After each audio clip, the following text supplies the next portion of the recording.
Howdy everybody, it's Walnut Fox here today. I was going to go over another simple farm for you.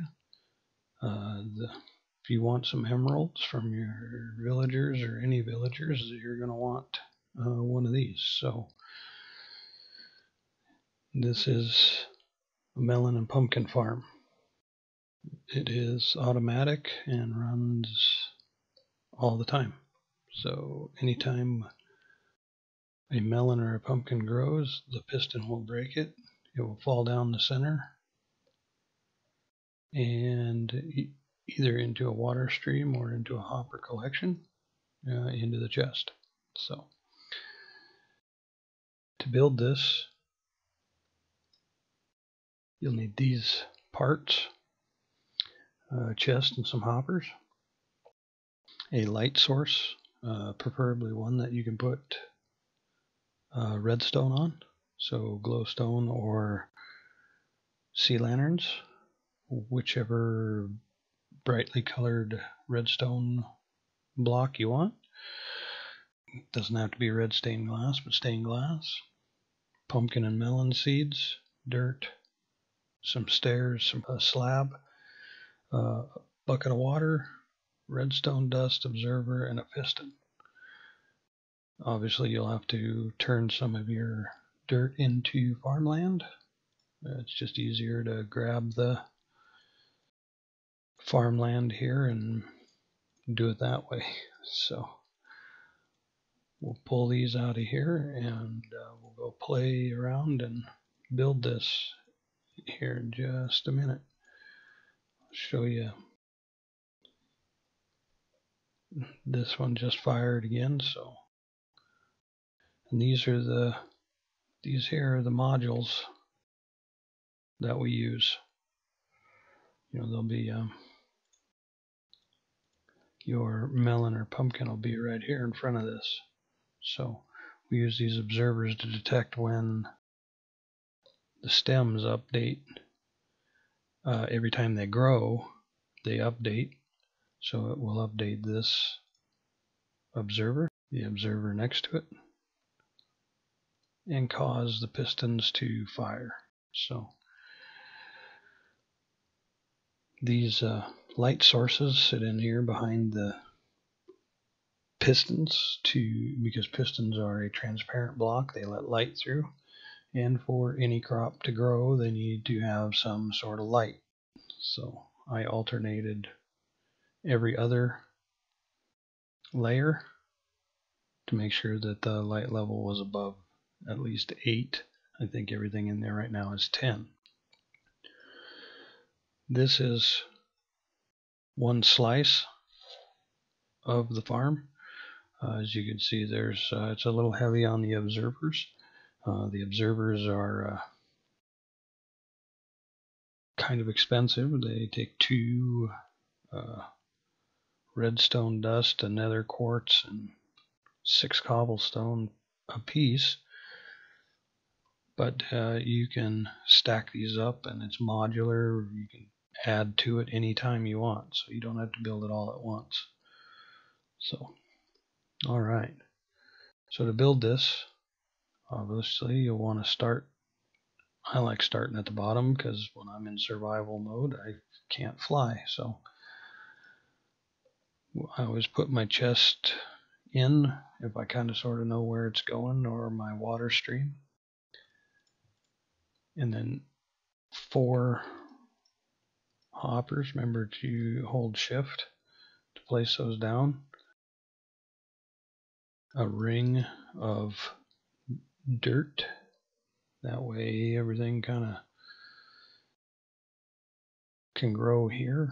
Just 1 block off the ground. Your glass panes are important. When these pistons fire, they fire a 1-tick pulse from the observers, so they're very fast. You can sling your pumpkins and your melons across to the other side. So if we give it something to hit in the middle there, it doesn't get slung across. So I like to start out with my glowstone on the bottom, or you can use sea lanterns too. You place one dot of redstone dust on top of that, and then we always put our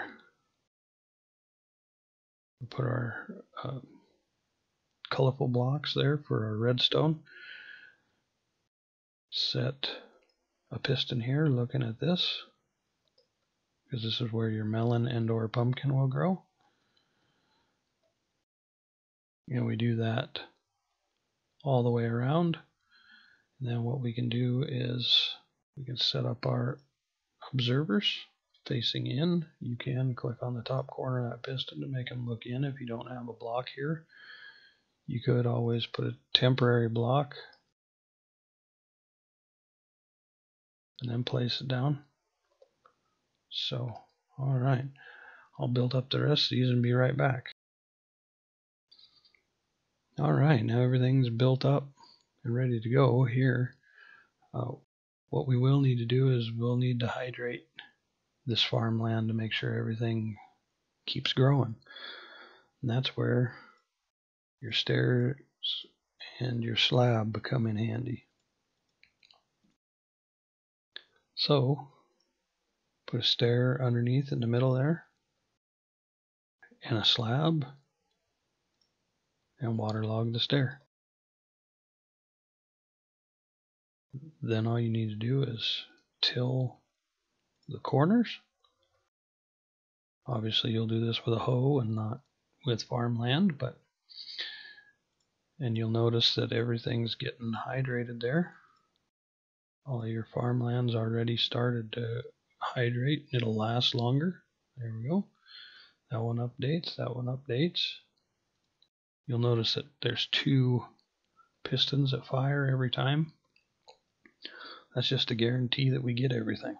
So there it is. That's one full slice of this farm completed.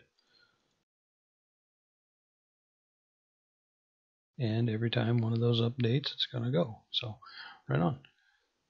The next step, if you're going to continue this upwards, place your block down on top of that redstone.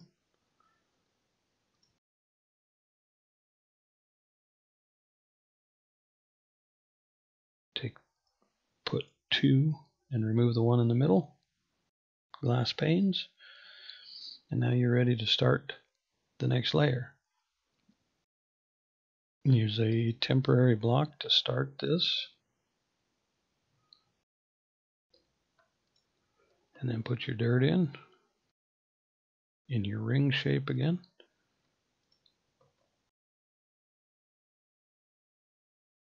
You can remove your temporary block. Dust, dust, dust, dust.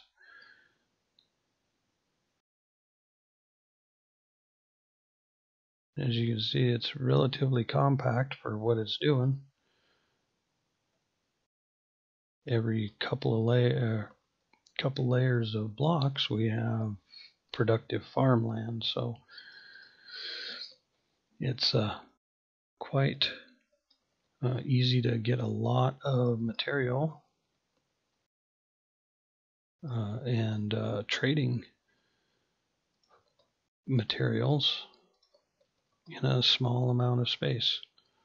These go right behind the observers. See, we don't need to use the glowstone on this layer.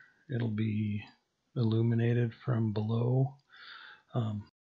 One of the things that I do suggest, if this is your final layer, to put some sort of light source. Even a torch on top of that works. Then we just have to remember to go down here on top of this piston, put our stairs, put our slab, and then waterlog our stairs. If you click at the bottom part of that stair, it won't go anywhere. It won't flow out the back. It won't do anything. So water is finally safe for use around redstone. Pretty neat. So what we'll do is we'll get out our farmland. Get this put in, and then we'll put up all of our seeds in here. Obviously, we'll have this done up, and then as this goes, it'll start making us our melon and pumpkins. So there we have it. It's efficient and hydrated. You don't have to worry any about going out and breaking the blocks. The pistons do it for you. So hopefully this was useful. You can use it in your world, and if you can, go ahead, give me a like, and before you leave, I'd appreciate it if you subscribed, and I'll see you in the next one. All right, everybody, have some fun and play some games. See ya.